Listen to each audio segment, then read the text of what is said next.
ओम शांति। आज परमात्मा के मधुर महावाक्य है कि मीठे बच्चे, तुम अभी सच्ची सच्ची पाठशाला में बैठे हो। यह सत्संग भी है।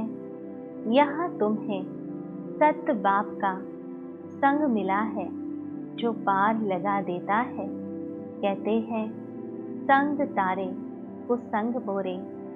इसलिए तो संसार में लोग ये मानते हैं कि हमें सत्संग करना चाहिए, अर्थात समझते हैं कि कहाँ सत्संग में जाकर बैठना चाहिए और गुरु का प्रवचन सुनना चाहिए। परंतु परमात्मा कहते हैं कि सही अर्थ में संग अर्थात मन और बुद्धि जहाँ सदैव लगी रहती है वही सच्चा सच्चा संग है। तो परमात्मा कहते हैं कि निरंतर मुझे याद करो, अर्थात परमात्मा के साथ बुद्धि का संग हो जो सदैव हमें सत्य मार्ग सही राह दिखाता है। साथ ही साथ यह जो पढ़ाई है यह भी तो सत्संग है, यह पाठशाला भी है तो सत का संग है।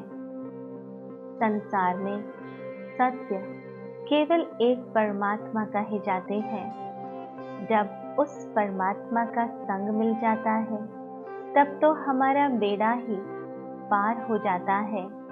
तो हमें सदैव इस बात को ध्यान में रखना है। हमारे मन और बुद्धि का संग एक परमात्मा के साथ हो। मन और बुद्धि पर प्रभाव केवल एक परमात्मा के ज्ञान का हो। यही तो सच्चा सत्संग है। यही सत्संग हमें पार लगाता है, अर्थात पवित्र बनाता है, शुद्ध बनाता है। यही सत्संग हमें सत्य बनाता है और सत्य के आधार पर जीवन में सुख शांति मिलती है, आनंद मिलता है, प्रेम प्राप्त कर सकते हैं। तो यह सारी प्राप्तियों का आधार यह सत्संग है। दूसरी पॉइंट में परमात्मा ने प्रश्न पूछा कि हिसाब किताब के खेल में मनुष्यों की समझ और तुम्हारी समझ में कौन सा अंतर है। तो परमात्मा ने समझाया कि मनुष्य समझते हैं यह जो दुख सुख का खेल चलता है, यह दुख सुख सब परमात्मा ही देते हैं। और हम बच्चे समझते हैं कि यहाँ हर एक के कर्मों के हिसाब का खेल है। परमात्मा किसी को भी दुख नहीं देते, वह तो आते ही है सुख का रास्ता बताने। परमात्मा कहते हैं बच्चे, मैंने किसी को भी दुख नहीं दिया है, यह तो तुम्हारे ही कर्मों का फल है। संसार में भी कहते हैं जब लौकिक पिता अपने बच्चे को कभी संकल्प मात्र भी दुख नहीं दे सकता तो यह तो पारलौकिक पिता है। लौकिक पिता तो सिर्फ एक जन्म के लिए है, परंतु फिर भी वह कितना कुछ श्रेष्ठ सोचते हैं अपने बच्चे के विषय में। कभी उसका बुरा हो, कभी उसका अकल्याण हो, कभी उसको दुख पहुँचे, उसको सबक मिले, ऐसी बातें कभी नहीं सोचते हैं। स्वयं दुख झेलकर भी अपने बच्चों को सुख देते हैं। तो जब एक लौकिक पिता, एक जन्म के पिता ये कर सकते हैं तो परमात्मा तो सदा काल के पिता है, हमारा सदैव पिता है। वह हमारा अकल्याण कैसे सोच सकते हैं, अर्थात वह कभी भी न दुख की बात सोचते हैं और न ही हमें दुखी देख सकते हैं। जब सभी आत्माएं दुखी हो जाती हैं तब तो वह धरा पर आते हैं और आकर फिर से हमें सत्य ज्ञान देकर, अपना संग देकर हमें खुशियों से भरपूर कर देते हैं। वापस हमें सत्य मार्ग पर ले चलते हैं। तो जो भी हमारे जीवन में सुख दुख, शांति, अशांति जो कुछ भी होता है वह अपने ही कर्मों का फल होता है। शारीरिक, मानसिक, आर्थिक या सामाजिक जो भी परिस्थितियां जीवन में आती है वह हमारे ही किए हुए कर्मों का फल होता है। तो हमें कभी भी अपने कर्मों के लिए परमात्मा को दोषी नहीं बनाना चाहिए। तीसरी पॉइंट में परमात्मा ने बहुत सुंदर हमें सावधानी दी। परमात्मा ने कहा कि सहनशीलता का गुण धारण कर माया के विघ्नों में पास होना है। अनेक आपदाएं आएंगी, अत्याचार होंगे, ऐसे समय पर सहन करते परमात्मा की याद में रहना है, सच्ची कमाई करनी है। परमात्मा हम बच्चों को कभी ये नहीं कहते हैं कि जब आप मेरे बन जाएंगे तो जीवन में कोई भी समस्या नहीं आएगी, परंतु परमात्मा कहते हैं कि जीवन में समस्याएं तो आएंगी, वही की वही परिस्थितियां होंगी, परंतु परमात्मा की याद सहन करने की शक्ति प्रदान करती है, परिस्थितियों को सामना करने की शक्ति देती है, हर बात को परखने की शक्ति देती है, सही निर्णय लेने की शक्ति मिलती है। तो इन शक्तियों से हम यथार्थ कर्म कर सकते हैं। साथ साथ परमात्मा ने कहा कि विशाल बुद्धि बन इस बने बनाए ड्रामा को अच्छी रीति समझना है। यह कुदरती ड्रामा बना हुआ है, इसलिए प्रश्न उठ नहीं सकता। परमात्मा जो अच्छी मत देते हैं उस पर सदा चलते रहना है। चौथी पॉइंट में परमात्मा ने वरदान दिया, परमात्मा समान वरदानी बन हर एक के दिल को आराम देने वाले मास्टर दिलाराम भव। परमात्मा कहते हैं कि जो भगवान के समान वरदानी मूरत बच्चे हैं वह कभी किसी की कमजोरी को नहीं देखते, वह सबके ऊपर रहमदिल होते हैं। जैसे परमात्मा किसी की कमजोरियां दिल पर नहीं रखते, ऐसे वरदानी बच्चे भी किसी की कमजोरी दिल में धारण नहीं करते हैं। वे हर एक के दिल को आराम देने वाले मास्टर दिलाराम होते हैं। इसलिए साथी हो या प्रजा, सभी उनका गुणगान करते हैं। सभी के अंदर से यही आशीर्वाद निकलती है कि यह हमारे सदा स्नेही सहयोगी है। तो हमें सदैव इस स्मृति में रहना है कि हम परमात्मा के बच्चे सबको वरदान देने वाले हैं, और वरदान देने वाले कभी किसी की कमजोरी नहीं देखते हैं। जब हम कमजोरियां देखते हैं, नेगेटिव बातें देखते हैं, तब वरदान नहीं निकलता, श्राप निकलता है। जब हम किसी भी आत्मा के लिए यह बोल देते हैं कि आप कभी नहीं सुधरेंगे, आप तो ऐसे ही रहेंगे, यह वरदान नहीं है, श्राप है। इसलिए हमें अपने शब्दों पर, अपने संकल्पों पर बहुत बहुत अटेंशन देना होगा। पांचवी पॉइंट में परमात्मा ने समझाया कि इस पुरुषोत्तम कल्याणकारी संगम युग पर श्रेष्ठ आत्मा वह है जो सदा बेफिक्र बादशाह है। भगवान मिल गए। सबसे पहली फिक्र तो ये थी कि भगवान कब मिलेंगे। जब भगवान मिल गए, उसके बच्चे बन गए, फिर फिक्र किस बात की। सर्वशक्तिवान के बच्चे और फिक्र करें, यह तो शोभता भी नहीं है। इसलिए परमात्मा कहते हैं कि श्रेष्ठ आत्मा वह है जो बेफिक्र बादशाह है, और यही बेफिक्र बादशाही का नशा अनेक आत्माओं को परमात्मा के समीप ले आता है। यह संगम युग की सबसे बड़ी प्राप्ति है, बेफिक्र बादशाह बनना।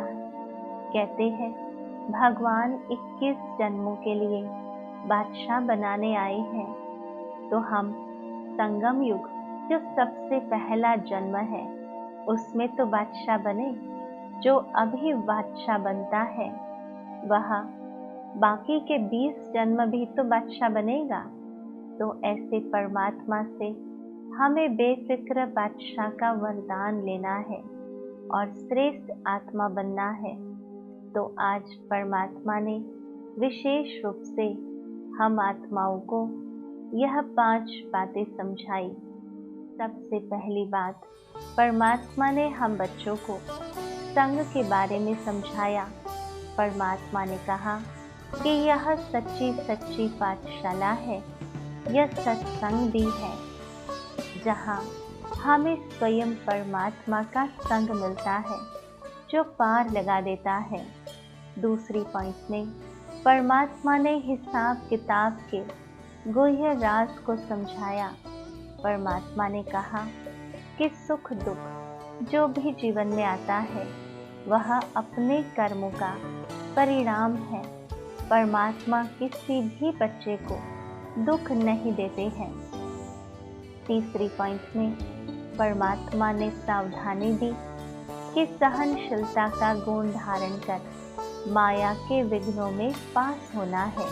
अनेक आपदाएं आएंगी, अत्याचार होंगे, पर हमें समय पर सहन करना है, परमात्मा की याद में रहना है, सच्ची कमाई करनी है और विशाल बुद्धि बन इस बने बनाए ड्रामा को अच्छी रीति समझना है। परमात्मा जो अच्छी मत देते हैं उस पर चलते रहना है। चौथी पॉइंट में वरदान दिया कि पाप समान अर्थात परमात्मा समान वरदानी बन हर एक के दिल को आराम देने वाले मास्टर दिलाराम भव। और पांचवी पॉइंट में परमात्मा ने समझाया कि हम बच्चों को संगम युग पर श्रेष्ठ आत्मा बनना है, तो सदा बेफिक्र बादशाह बनना है। तो आओ चलते हैं दिव्य अनुभूति की ओर। ओम शांति।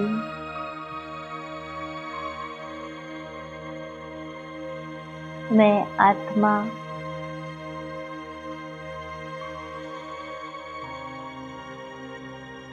परमात्मा के संग में सदा खुशहाल हूँ।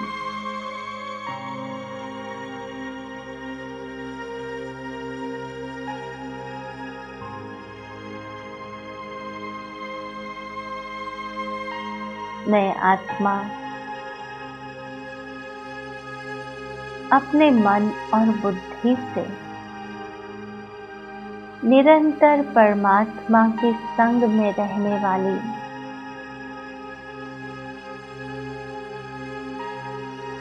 खुश नसीब आत्मा हूँ। परमात्मा का संग निरंतर मुझ आत्मा को प्रकाश देता है, समझ देता है, शक्ति देता है।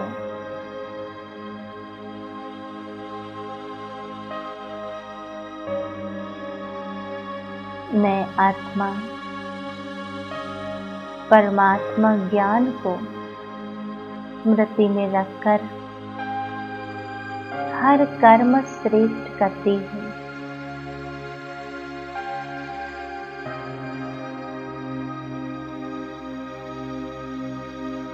श्रेष्ठ कर्मों का बीज बोकर जीवन में सुख शांति का फल प्राप्त करने वाली मैं श्रेष्ठ आत्मा हूँ।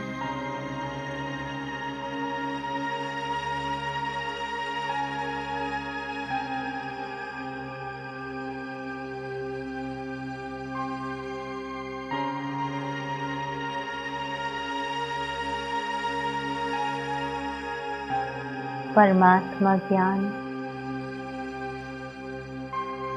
हर परिस्थिति को सहज और सरलता से पार कराता है।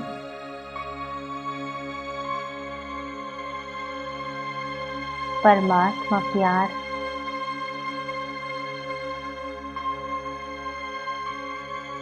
सर्व आत्माओं से प्रेम से व्यवहार करना सिखाता है।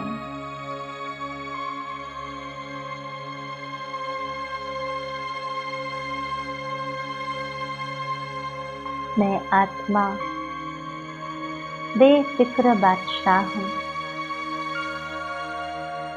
परमात्मा संग सर्व फिक्रों से पार ले जाने वाला है।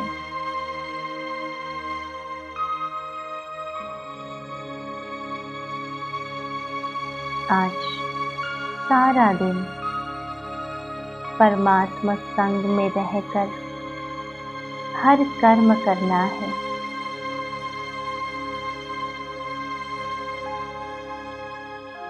ओम शांति शांति शांति।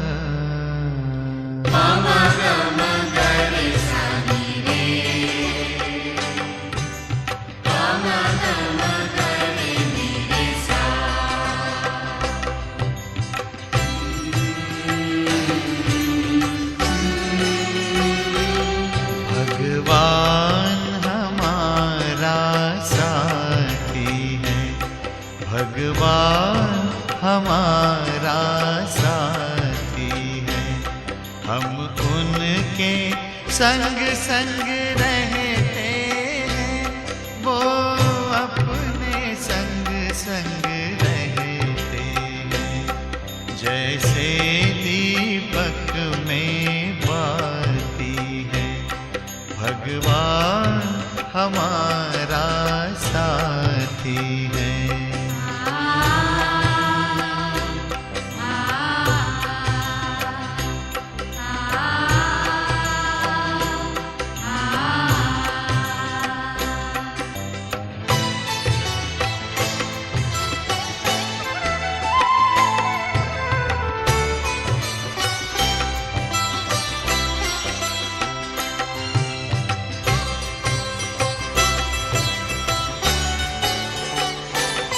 खुलते ही आँख हमें मिलते, हर पल वो साथ मेरे चलते। कितना वो प्यार हमें करते, उनकी पलकों में हम पलते। हम खुश नसीब उनको पाकर, हम खुश नसीब उनको पाकर, जिंदगी हमारी गाती है। भगवान हमारा साथी है।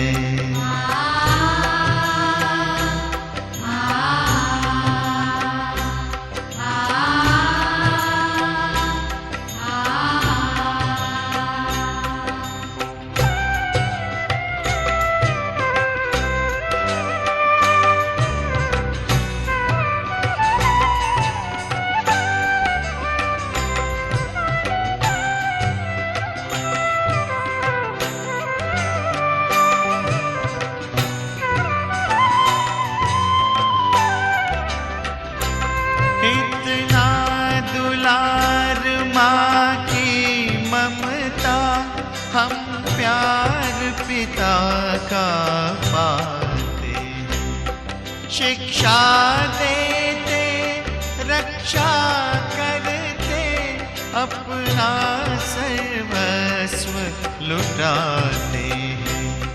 प्यारी मुरली प्रतिदिन हमको, प्रतिदिन हमको आती प्रभु